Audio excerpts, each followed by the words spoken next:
Alright, LK47 here, just doing a quick single attempt because I need to get a better video than I have right now. Get it started and I'll talk about that.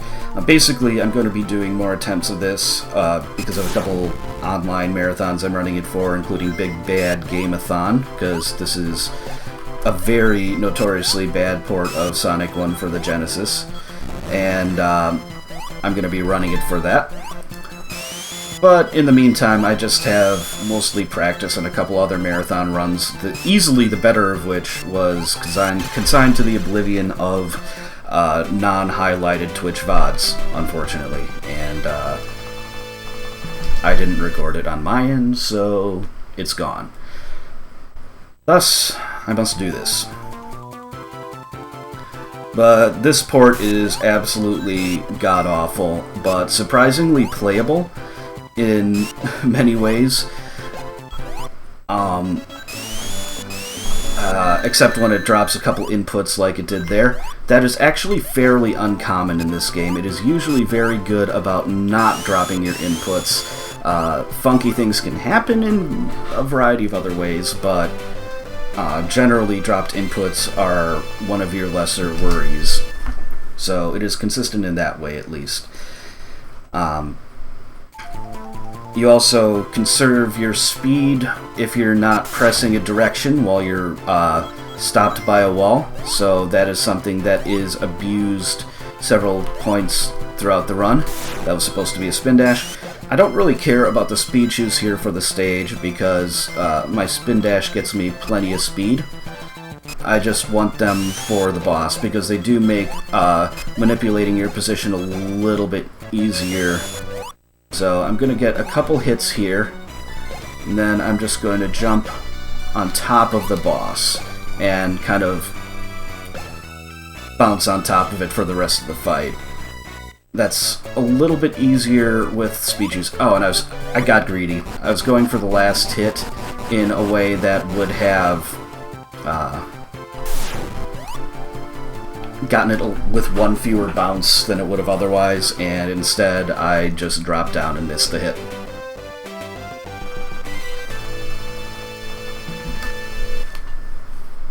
Manipulating those bounces is actually surprisingly tricky because the game is inconsistent about it, like it is about many things. So, Marble, it sucks. Like, it sucks in every version of the speedrun of this game, and not many people like it casually either. It's not good here either. I made the cycle I wanted to make here, so that's good. But there's a chance of, down here after this incredibly laggy fall, of me getting bounced the wrong way. Okay, that's the way I wanted to get bounced. It is possible to get bounced into one of those blocks, and if you're inside the block, then that's unfortunate for you because the game is almost certainly not going to let you out. Oh, it just stopped me. Okay. That was still a very good Marble one. 46 seconds is excellent.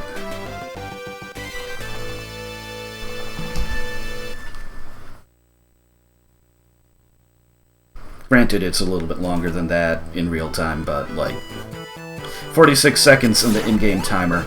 That jump is pretty consistent. Occasionally the badnik doesn't spawn, or if you jump a little bit later, there's another way you can make it work that's a little bit slower and you take a hit. It's not too bad, honestly, but every now and then I'll die once or twice at the very beginning of that stage and just look like a fool. Which I kind of already am, given that I'm speedrunning this game, so I guess I have it coming.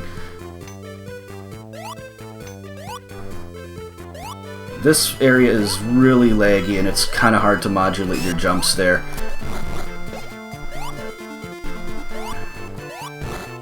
But with practice... Oh, I wanted to turn around right before I hit that thing, which would have bounced me, obviously, forward instead of back. But the game, or my reflexes, didn't let that happen. Either way. I'm going to drop down here and then do a spin dash to get past those lava falls and get this invincibility. Come on. The invincibility is for this section here, because it lets me jump through all these spikes and get through that section a little bit quicker.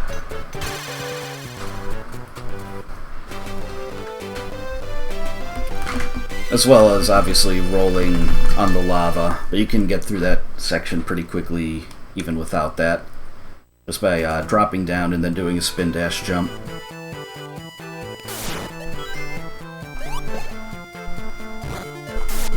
So I'm going to take damage and then use my invincibility frames to get past that lava section there. There are a few specific sections where this version of the game is much worse than the original about crush deaths, and while they're rare, that is one of them. If you get damaged by the lava into the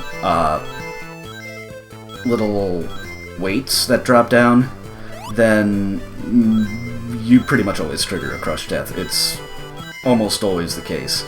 Also, I'm not sure if raising the camera actually reduces lag there, but it seems to make sense that it would slightly, so I do it because it's not hard.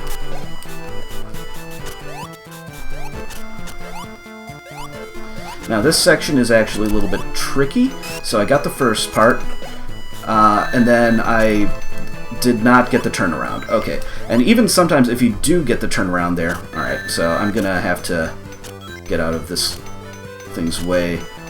Even if you do get the turnaround there, sometimes it knocks you back the wrong way. So that's why Marble 3 sucks. Because not only do you have that long section of waiting, you then have to hope that that jump goes right and that the game doesn't screw you over. Because both of those things can go wrong. So the zero ring fight here is marginally slower. I'm just going to wait for him to come back. But, you know, with zero... Oh, come on. Jump? No. Alright, so let's try that again.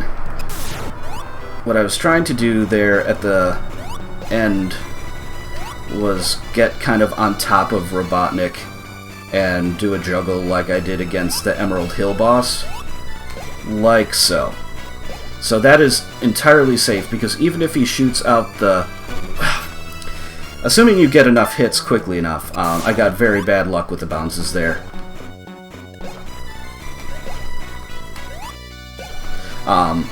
Once you get the kill, the fire despawns.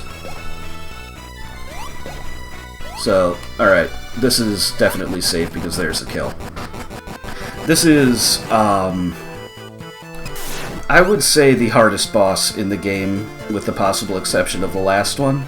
The last one is just about kind of using your audio cue and reacting. This one actually has a few different strategies that I switch between, and most of them can go wrong, especially if you have zero rings. If you have a ring going into the fight, though, it's pretty consistent.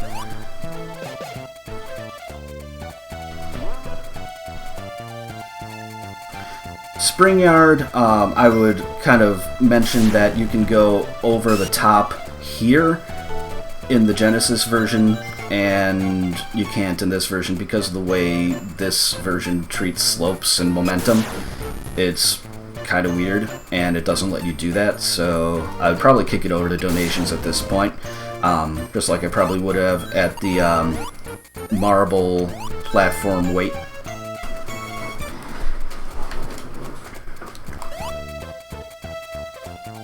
So I'm back on the top path, and it is worth getting back on the top path because it's just faster.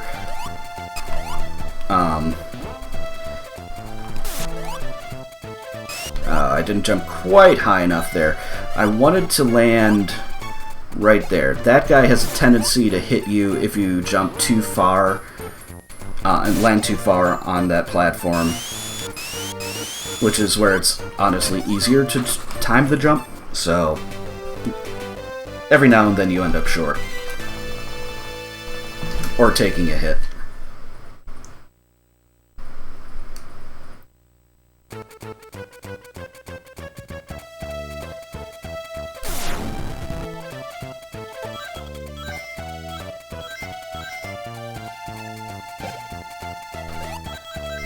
Spring Yard 2 has... Alright, sometimes you can get through that guy with that spin dash.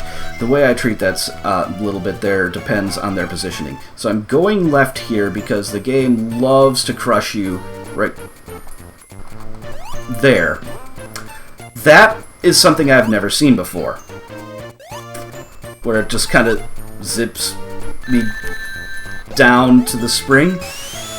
I mean, I was very close to a death there, and I decided to risk it. That happened instead, so I'll take it. Like, I'm not dead. But that is one of the places where the crusher mechanics are significantly worse in this version.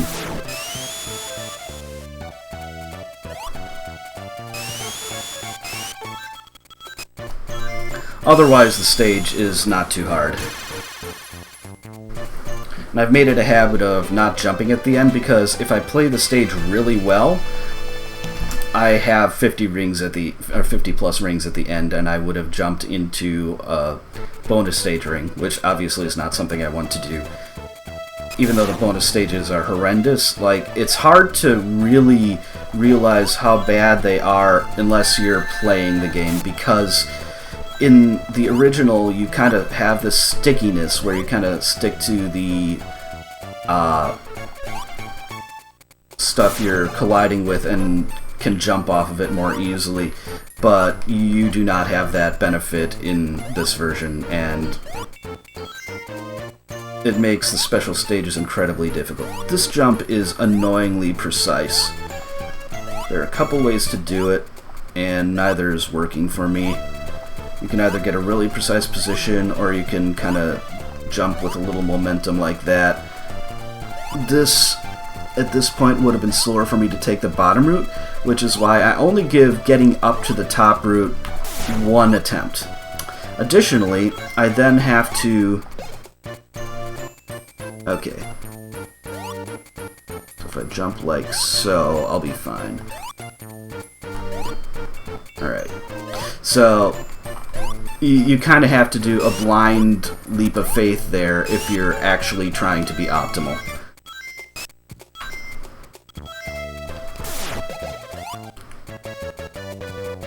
In this part, you don't need the invincibility or speed shoes. It works out about the same getting them or not, and I like getting the invincibility for that first section in here, and the speed shoes more for this section actually, because you can just go here, and it's surprisingly consistent that you'll be able to get to the end without dying.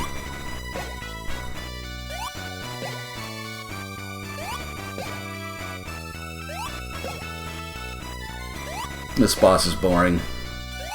You jump a little bit higher in this version, or your hitbox, like the hitboxes extend a little bit farther, so it makes some of the things that are hard in the Genesis version trivial. Also, this extends a little bit into the boss arena, which is kind of silly.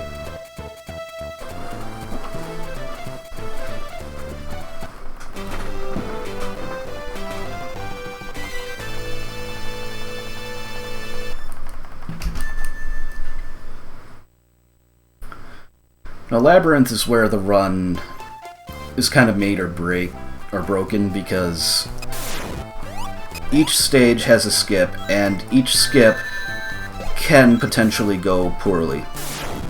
The first one has a skip that is based off of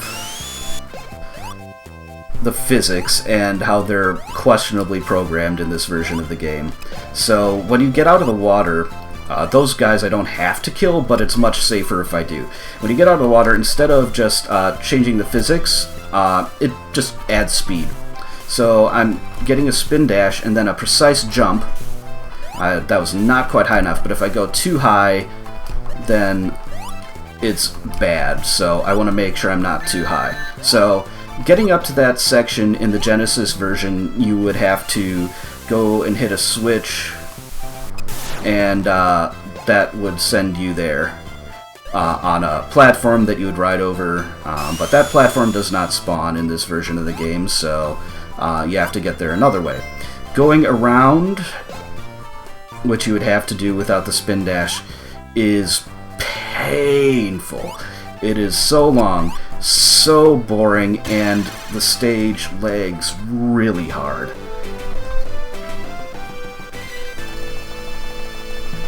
So the big thing there is honestly clearing the path out and making sure you don't jump too high, because jumping too high, you can take a death or other things that you don't want.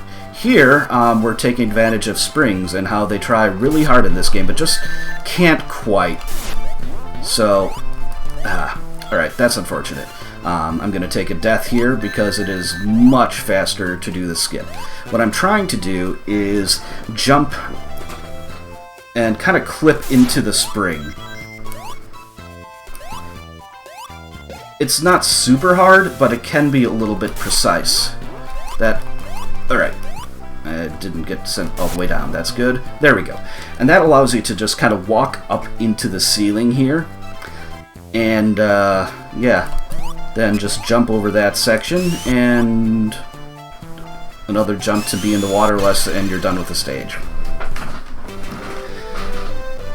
So obviously the peril there is that you mistime the jump and you're not able to stop yourself from getting sent out of that area. Labyrinth 3 is, I would say, the least consistent of them. It's certainly the one that has the greatest chance to take a while, but even so, I still generally get it pretty quickly. So I got some rings, that's one of the things I wanted. And then I'm trying to get a jump up here, first try. That's awesome. Now I'm going to make sure I know exactly where I am. I'm making very sure, because that is a marathon strat that I would do. If you fall down in that first gap that I jumped over, you're stuck there. It's a soft block. And that is something you very much want to avoid. But I'm already at the notorious climb section here, so in that sense we're good. This is just as bad as the Genesis version, I would say, especially once you get to the Robotnik part of it right here. So I'm going to grab this shield for a little bit of extra survivability. Wait for that fire to get past. And just kind of take my time a little bit. Looking up here is important because the way that the getting hit can just send you way back here is every bit as painful as it is in the Genesis version. So taking that hit was fine. I'm basically at the end. Alright, so. And that's how I get through that section. I just cut. If I have a ring, I just take that damage boost up to the top. So that was a pretty good Lab 3. The skip part was excellent. The climb could have been a little better, but it was still fine.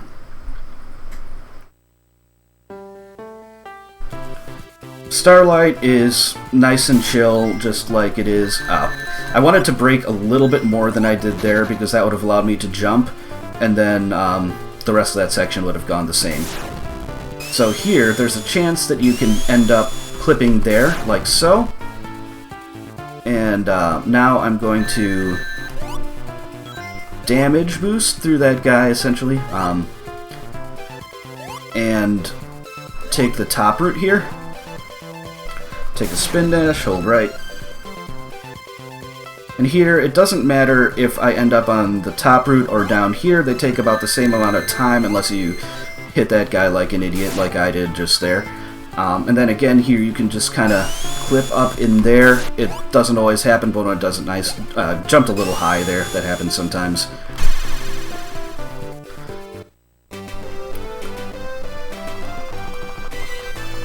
The other way is if you get a jump after and don't end up down there towards the end, you go a different route that ends up, you fly over the top of the stage at the end, and it's kind of cool. Act 2, I'm going to grab a ring there. Not because I expected to hit that guy or take damage from him. Turn around there so that I end up going back the other way. Here I'm going to jump up to this area. You can go this way or the bottom path. They're about the same, but this one is easier and more consistent as far as I'm concerned, so that's the one I'm taking. So, up. Okay. I wanted to get down here, do a spin dash jump there. Okay, there we go. Jumping off slopes is it's wonky in this version.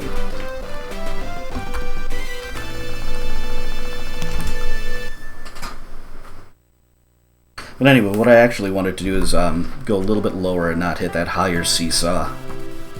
Here, I'm using a Q to get a spin dash jump down to here, and it'll take a while, if all things go well, for this guy to come back down and shoot me all the way up. Otherwise, those seesaws are the devil. They are awful. They do not function properly, and you do not want to deal with them. So, having that fairly consistent jump with a nice visual cue in order to get it right is really nice. And I'm gonna spin, then hold right here, and if I'm lucky, I would have got sent flying up there. I was not lucky, so instead I'm gonna drop down here.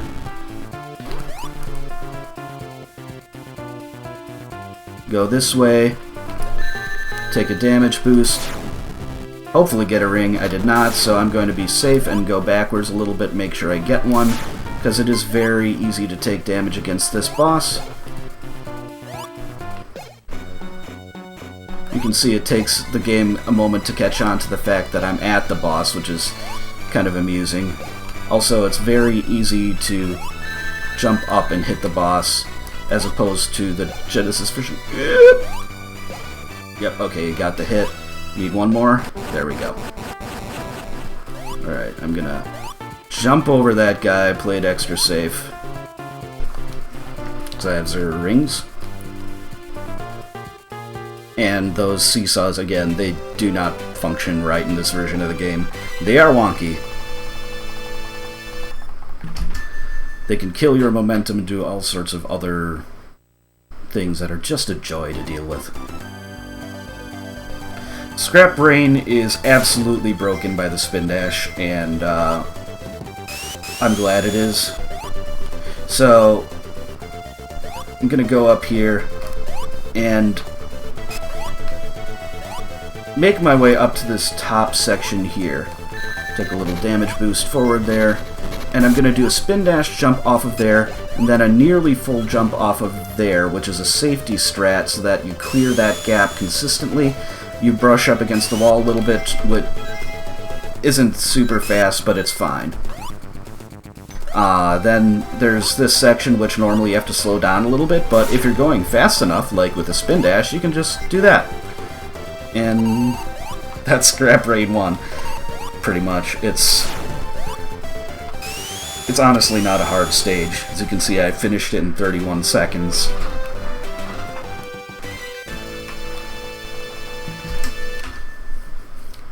Scrap Brain 2 is a little bit trickier to optimize, but not really hard to get where you need to go. There's really only a couple things that are at all tricky. Also, I like the way that you can easily stick to these wheels, which is much nicer than the Genesis version. I want to do a spin dash there. I didn't quite get it. So, if I'd got that right, I would have stuck to, got a slightly different jump and stuck to that last wheel, getting right in there. And that is the trickiest bit of optimization in the level, because now I'm just going to spin dash, pretty much, and that's going to be the rest of the level.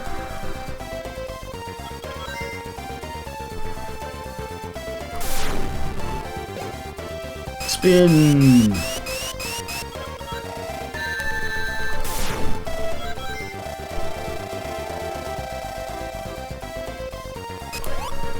Oh, sometimes it conserves your momentum there, like so. I'm gonna get full speed here because I want to be able to make it past those spike balls.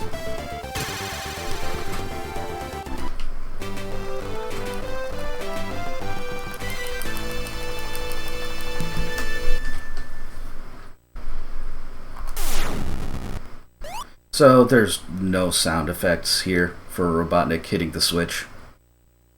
There just isn't, no matter where you are there. Scrap Brain 3, there's no glitch to skip it, but you can still take a fast route, which is very much developer intended. The key here is that you want to not get hit down to the bottom. So I'm going to go here, and then I'm going to jump to this section. Ideally, I would have had a slightly shorter jump than that, and would have had less downward momentum, and ended up slightly higher, but that's fine. And Final Zone. This has a ton of lag. The hitboxes are weird on a lot of things, and if you stand here when the pistons come up, if one of those pistons come up, you get an instant crush death, so I'm going to be making sure not to stand there. Oh, jeez. I didn't quite go far enough right there. Oh, at least it was a quick death. And there's no way to... See? Oh, there! I shut it off accidentally. Alright. So that's what I was trying to do where I died the first time.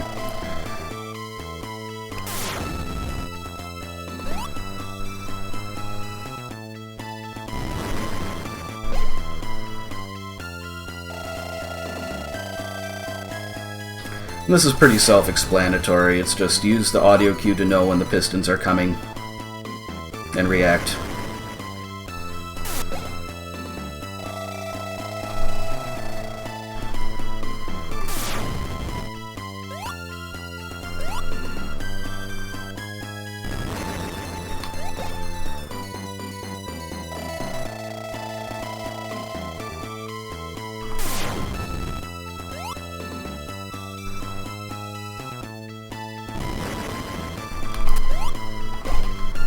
Sometimes it tries to rob you of a hit like that.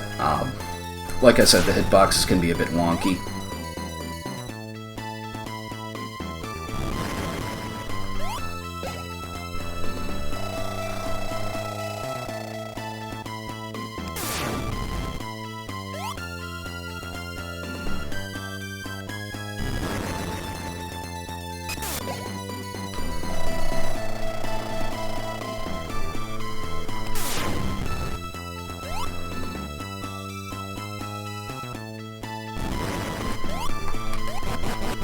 And there it is.